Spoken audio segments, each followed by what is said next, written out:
바다가 오염된다는 것은 곧 지구의 위기를 의미하는 것 아니겠습니까? 어떻게 하면 바다를 살릴 수 있을까요?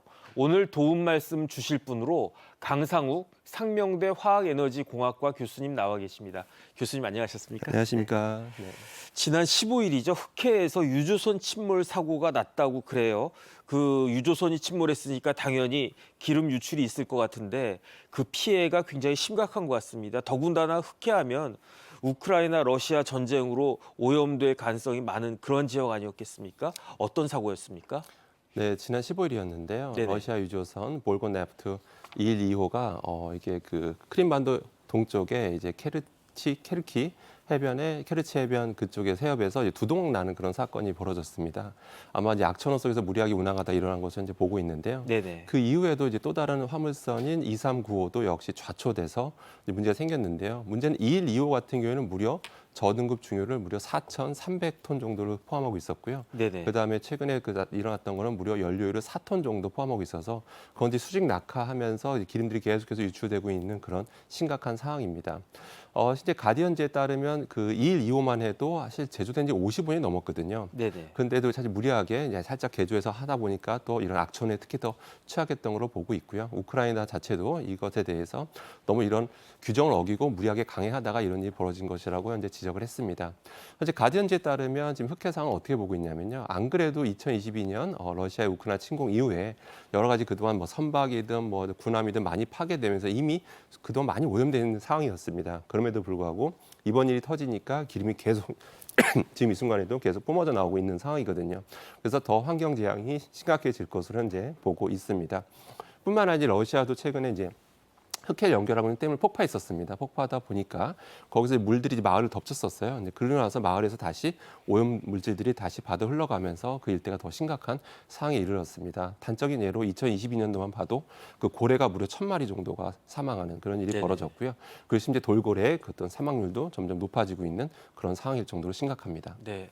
그러지 않아도 흑해 인근은 지난 2021년 역사상 최대 규모의 해양 점액, 시스노트리라고 하죠. 네. 뭐 쉽게 말하면 바다 콧물, 뭐 스노시 콧물이라는 뜻이니까 이게 발생해가지고 그 국제적으로도 논란이 됐었는데 이 시스노시 결국은 바다가 죽어가고 있다라고 하는 그 증거라면서요.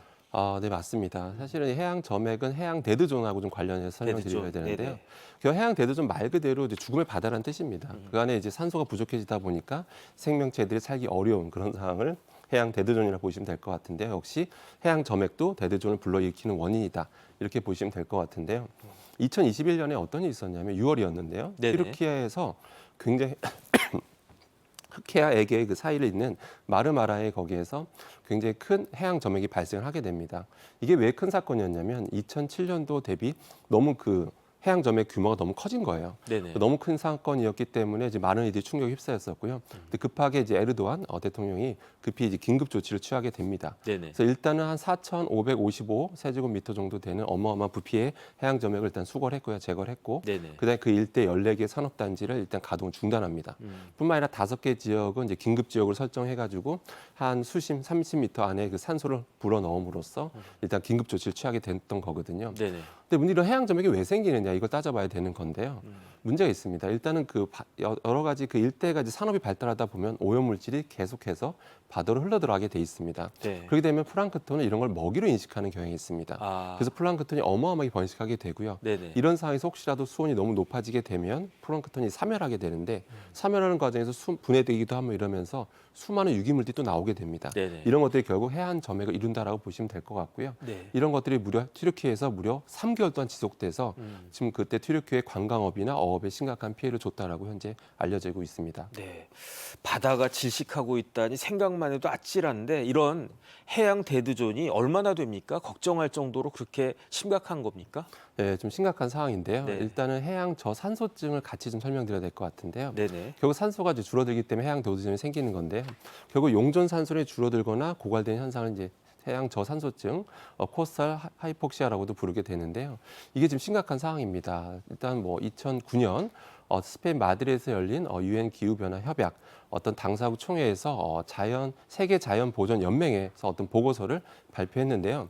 이 보고서는 굉장히 충격적이었습니다. 1950년부터 2010년도까지 이 60년 기간 동안 무려 그 바닷속 산소량이 1에서 2%가 줄어든 겁니다. 네. 근데 이걸 계산해 보니까 약 1,000억 톤의 산소량이 줄어든 겁니다. 1,000억 톤이요? 네, 엄청난 거죠. 그래서 1950년만 해도 해양 대두존이 한 45개밖에 되지 않았는데 충격적이게도 2010년에는 무려 이 대두존이 무려 700개로 늘어나게 됩니다. 네네. 더 충격적인 건 제대로 조사를 다 안 한 거거든요.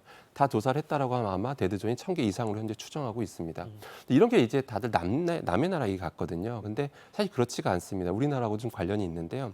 우리나라에서는 가장 심각한 쪽이 진해만 쪽입니다. 진해만요? 예, 진해만 쪽인데 그쪽마도 역시 뭐 이런 부영양화 문제, 그다음에 뭐 산업화, 농업화로 인해서 용존 산소량이 계속 줄어들고 있는 추세고요. 네네. 뿐만 아니라 그러면서 대두존이 늘어나는 것뿐만 아니라 이 표면적인 온도가 높다 보니까 계속 높아지잖아요. 지구 온난화 때문에. 그러면 이게 순환이 더 잘 안 돼요. 그러면서 대두존이 점점 더 넓어지고 있는 추세라고 보시면 됩니다. 뿐만 아니라 제주도, 우리나라에서 정말 깨끗하다고 알려져 있는 제주도도 어느 상황이냐면요.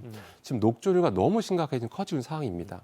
또 파례만 해도 지금 거의 하나의 띠를 이루고 있을 정도로 굉장히 심각하고요. 네네. 한국해양과학기술연구원 보고서에 따르면 실제 그 성산읍, 방두만 지역은 굉장히 심각한 녹조 현상을 좀 보이고 있다라고 합니다. 네네. 그 녹조가 너무 심각해서 지금 부패돼서 악취가 너무 심각해서 지금 어업이나 관광업에까지 영향을 주고 있는데요. 이런 상황에서 세계 자연보호연맹에 따르면 지금 이 대두존 현상은 점점 더 심각해질 것으로 네. 가속화될 것으로 보고 있고요. 만약 이렇게 되게 되면 산소량이 부족해지게 되니까 산소가 많이 필요한 참치라든지 청새치 같은 어떤 그 양은 굉장히 줄어들 것으로 보고요. 상대로 산소가 좀 없어도 되는 게 이제 오징어랑 이제 해파리입니다. 네네. 그런 거 이제 서식지가 좀 늘어날 것으로 현재 보고 있고요. 이 상태가 지속되면 2100년도가 되면 네. 용존 산소량은 3에서 4%까지 줄 것으로 보게 됩니다. 열대 지역 같은 건 너무 심해서 최대 산소량이 40%까지 줄 것으로 보고 있고요. 그래서 실제 해수면 한 1,000m 미만의 여기 생태종이 다양하거든요. 이쪽 지역의 어떤 그 산소량은 더 빠르게 고갈될 것을 현재 보고 있습니다. 제주도 하면 우리나라에서 제일 깨끗한 청정 지역이라고 생각을 할 수밖에 없는데 그런 제주까지도 문제가 된다라고 하면 우리나라도 참 심각한 그 상황이 아닌가 그런 생각이 듭니다. 이번에는 그 플라스틱 얘기를 좀 해봐야 될 것 같은데요.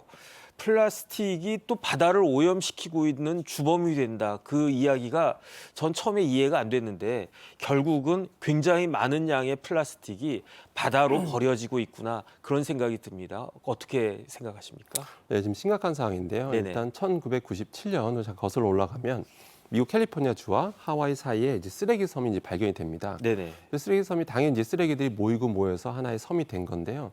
이게 점점 커지고 있습니다. 커져서 최근에 살펴봤더니 한반도 면적이 약 7배 정도로 좀 커졌고요. 그래서 계산해 보니까 약 8만 톤 정도 지금 쌓여 있는 것으로 보이고 있습니다. 문제는 그게 하나가 아니라 이 오대양에서 계속해서 이런 섬들이 발견되고 커지고 있는 게 지금 심각한 상황이라고 보시면 될 것 같습니다. 그만큼 이렇게 쓰레기가 많아졌다는 얘기는 생산을 많이 하고 소비를 많이 했다는 얘기인데요. 일단 생산량만 살펴봐도요. 네. 1950년도만 해도 한 150만 톤밖에 되지 않았습니다. 생산량이요. 근데 2019년도만 봐도 4억 6천만 톤이 생산됐을 정도로 어마어마하고요. 네네. 생산이 됐다는 얘기는 소비를 많이 했다는 얘기잖아요. 미국 같은 경우는 1인당 평균 200kg 이상을 이제 플라스틱 소비하는 걸로 알려져 있고요. 그다음 순서가 유럽, 그다음에 이제 일본, 한국 순으로 현재 소비가 되고 있는데 한국 같은 약 67kg 정도 1년에 쓸 네네. 정도로 어마어마하게 사용하고 있습니다. 사실 플라스틱이라고 하는 게 참 보면 역사 되게 짧습니다. 원래 뭐 철 같은 건 3,500년 됐고요. 종이는 한 2,200년 역사를 자랑하는데 플라스틱은 100년도 채 되지 않았습니다. 네네. 근데도 불구하고 이렇게 많이 사용되는 이유가 일단 가공하기가 너무 쉽고 싸고 가볍고 이러니까 정말 곳곳에 안 쓰이는 데가 없게 된 거거든요. 네네. 그래서 이제는 뭐 청동기 시대, 철기 시대를 지나서 지금은 플라스틱 시대라고 말할 정도로 이제 생활의 일부는 차지하게 됐습니다. 문제 이렇게 많이 쓰다 보니까 쓰레기가 많이 나올 수밖에 없는데 그럼 쓰레기를 당연히 태우거나 묻거나 버리거나 이거거든요. 그렇죠. 이제 버리게 되면 바다로 이제 흘러 들어가게 되는 건데요. 네네. 2019년 자료가 굉장히 충격적이었습니다. 약 610만 톤 정도가 플라스틱 쓰레기가 해양 생태로 넘어갔고요. 그중에 170만 톤 정도가 실제 바다로 흘러갔고요. 이렇게 누적되다 보니까 현재 플라스틱 쓰레기가 바닷속에 약 3천만 톤 정도가 있는 것으로 이제 추정하고 있습니다. 문제는 그게 쌓여만 있는 게 아니죠. 당연히 시간 지나면 이제 분해가 될 겁니다. 네네. 서서히 분해가 되면 그게 결국 미세 플라스틱이 되는 거고요. 그게 수산물로 넘어가고 그게 최상위 포식자인 우리한테 넘어올 수밖에 없는 심각한 상황이라 보시면 되겠습니다. 네, 그럼 도대체 바다에 어떤 쓰레기가 버려지고 있는 겁니까? 일단 최근 환경재단이랑요, 네네. 한국 코카콜라랑 같이 한번 조사를 한 적이 있었습니다. 어떤 캠페인을 벌였었고요. 2024년 이제 한국 쓰담 관련된 이제 캠페인이었고요. 그때 이제 여러 시민단체 개인들이 다 같이 이제 합심해서 정말 쓰레기 한번 조사해봤습니다. 네. 한 56톤 정도 수거해서 그 6만 톤 정도를 조사한 거예요. 네네. 그 조사해서 한 그 성상을 한번 찾아봤자 분석해봤더니 그 성상 대부분 가장 많이 나왔던 게 뭐냐면 바로 플라스틱 파편들이었습니다. 네. 플라스틱 파편이 가장 많았고요. 또 각각을 한번 이제 다 조사해봤더니 일단 어업 외 쪽으로 나왔던 쓰레기들, 그러니까 육지에서 버려졌던 걸 보니까 일단 담배꽁초가 제일 많았다라고 하고요. 그다음에 스티로폼 사용 용기, 그다음에 여러 가지 이제 플라스틱 파편들, 그다음에 이제 플라스틱 병, 페트병이라고 하죠. 그런 것들이 이제 발견이 됐고요. 그다음에 역시 그 어업 외쪽으로 많이 나왔던 걸 살펴보니까 이제 기타 플라스틱, 그다음에 플라스틱 뭐 파편들, 그다음에 뭐 타이, 노끈, 그다음에 플라스틱 파편들이 나왔고요. 어업과 관련해서는 역시 낚싯줄, 통발 등이 나와서 이제 충격을 줬고요. 이를 통해서 해양 쓰레기가 심각했고 관리의 중요성이 부각됐던 그런 사건이었습니다. 네. 그러면 이제 계속 교수님도 좀 전에 말씀하셨지만 플라스틱이 결국 우리 인간들한테 부메랑으로 돌아올 것이다. 그런데 그 부메랑으로 돌아오는 형태가 미세 플라스틱이 될 것이다. 그런데 미세 플라스틱은 굉장히 해로울 것이다. 이런 이야기는 많이 들었는데 구체적으로 어떤 해로움이 있습니까? 네, 일단 미세 플라스틱 정의부터 먼저 말씀드리겠습니다. 네네. 플라스틱은 플라스틱인데 5mm 이하의 작은 입자를 이제 크기를 미세 플라스틱을 하는데요. 크게 저희 쪽 분야에서는 1차 미세 플라스틱, 2차 미세 플라스틱 나누게 되는데요. 1차 미세 플라스틱 같은 경우는 의도적으로 작게 만든 겁니다. 예를 들어 치약 같은 데 연마제로 쓰기 위해서 작게 만들기도 하고요. 네네. 근데 2차 플라스틱은 이제 미세 플라스틱 의도한 건 아닌데 또는 인위적으로 만들거나 또는 예를 들어 자연적으로 이제 분해되면서 발생하는 거를 2차 미세 플라스틱이라고 이제 부르게 됩니다. 네네. 근데 이런 것들이 이제 독성은 계속해서 연구 중이고요. 밝혀진 것만 일단 말씀드리면 일단 들어왔을 때 뭐 염증 반응, 그다음에 소화기관 내부에 뭐 상처를 낼 수도 있고요. 많이 들어왔을 때 사망률 높인다라고 하는 그런 연구 결과도 실제로 있습니다. 네. 그 정도 심각하고요. 근데 문제는 미세 플라스틱 자체도 위험하지만 미세 플라스틱에 그 함유하고 있는 첨가제도 문제가 됩니다. 네. 예를 들어서 미세 플라스틱이 PVC 미세 플라스틱이었다면 그 안에 포탈레이트 가소제가 들어있을 가능성이 굉장히 높고요. 만약에 플라스틱이 에폭시 수지였다. 네. 에폭시 플라스틱 캔 내부 코팅제로 많이 쓰이거든요. 그런 에폭시 수지였다라면 거기서 나온 거라면 그 안에 BPA, 비스페놀 A라고 하는 또 물질이 들어있거든요. 포탈레이트 가소제나 BPA나 전부 다 환경 호르몬입니다. 네. 우리 몸에 들어왔을 때 호르몬처럼 작동한다고 해서 환경 호르몬이라고 불리고 있는데요. 이런 것들이 우리 몸에 들어오면 내분비계 교란을 일으키게 됩니다. 네. 그래서 여러 가지 문제를 일으키게 되고요. 뭐 생식기에도 영향을 주고 뭐 다양한 뭐 간에도 영향을 주고 심각한 상황이라고 보면 됩니다. 뿐만 아니라 바다에 쓰레기가 많아지게 되면 미세 플라스틱 생기면서 바다에 있는 중금속을 많이 흡착하게 됩니다. 네네. 당연히 사이즈가 작아질수록 표면적이 늘어나거든요. 그러면 이제 흡착량도 늘어나게 되는데 흡착량이 최대 25배까지 증가한다는 그런 결과도 있습니다. 네네. 그러니까 미세 플라스틱을 먹는다라는 건 우리는 그 유해한 중금속도 많이 섭취한다고 보면 되는 건데요. 네네. 예를 들어서 거기에 붙어 있던 게 만약 수은이다. 수은이라는 수은 중금속에 붙어서 우리가 먹게 되면 신경계통이나 신장에 영향을 주고요. 만약 붙어있던 게 카드뮴이라는 중금속이었다면 그냥 그 자체가 발암물질입니다. 만약 또 붙어있던 게 납이었다고 가정하게 된다면 납이 들어오게 되면 아이한테는 언어장애, 인지장애 등을 불러일으킬 수 있고요. 네네. 이런 심각한 문제를 불러일으키기 때문에 이런 미세 플라스틱 문제도 심각하고 플라스틱 쓰레기가 그래서 심각한 거다라고 보시면 될 것 같습니다. 그런데 이제 올해 5월 달이었어요. 그 우리나라 국내 연구진이 이제 발표를 했는데 이게 국제적으로도 굉장히 큰 이슈가 되지 않았습니까? 다름 아닌 우리나라 국내 연구진이 이제 쭉 추적을 해보니까 어머니의 모유 속에서 발암성 물질이 발견이 됐는데 심지어 그 화학 물질이 발암성 화학 물질이 대상자 전원에게서 검출됐다라고 하는 충격적 소식이 있었는데 이거 사실입니까? 예, 되게 충격적인 사실이었는데요. 네네. 일단은 과부라 화합물이라는 거에 대해서 말씀드려야 될 것 같은데요. 네네. 과부라 화합물은 이제 약자로 영어로 PFAS, 일명 PFAS라고도 부릅니다. 과부라 화합물 같은 경우는 정말 산업 분야에서 다양하게 쓰이거든요. 네네.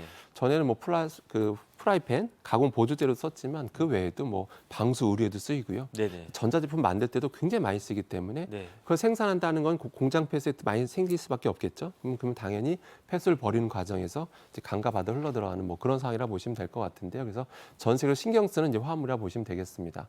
근데 이제 연구진이 이제 분석을 해보니까 문제가 이런 모유에서 참여자 전원 200명 이상을 조사했거든, 산모를. 네네. 모유에서 12개 과불화물 종류 굉장히 많은데 그중 12개 과불화물이 모두 다 검출되는 충격적인 사건이었습니다. 네네. 과불화물 중에서 또 유명한 게 PFOA라고 하는 네네. 과불화 옥탄산이 있는데요. 이것은 10년 전보다 무려 3배 이상 검출돼 충격을 줬습니다. 물론 뭐 기준치 이하였다라고 말은 하지만 이런 해외 산모들에 비해서 더 많이 나온 것도 사실이거든요. 네네. 이제 그런 상황이다라고 이제 보시면 될 것 같고요.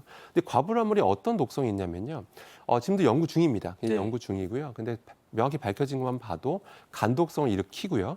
그다음에 콜레스테롤 변화도 일으키고요. 출생 시 몸무게까지 영향을 준다라고 알려져 있습니다. 네네. 그다음에 연구진이 또 어떤 걸 밝혀냈냐면요.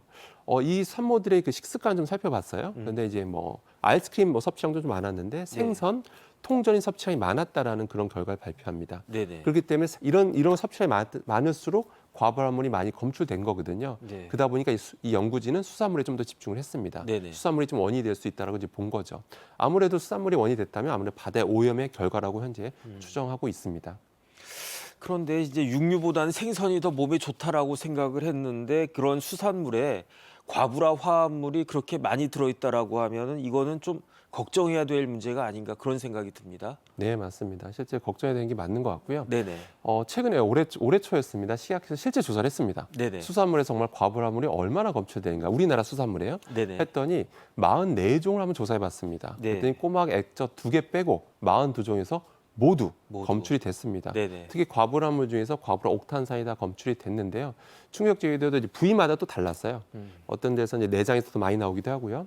심지어 뭐 바닥까지는 기준치 17배가 나오기도 하고 멍게는 뭐 9배 이상 나오기도 하고 네네. 종류별로 이제 부위별로 다 다르게 이제 충격적인 결과가 나왔는데요.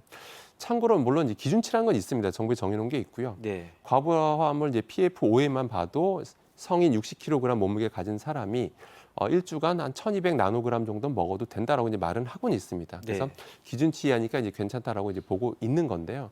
근데 그렇게 또 안일하게 볼 수만 없는 것도 지금 사실입니다. 네네.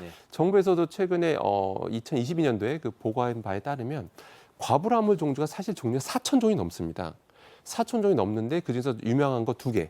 PFOA, PFOS 네. 이 2가지만 놓고 현재 우리가 노출된 수준은 괜찮다라고 말을 하고 있거든요. 네네. 근데 종류가 4,000종이 넘잖아요. 네. 다른 것도 종합적으로 봐야 되는 게 맞잖아요.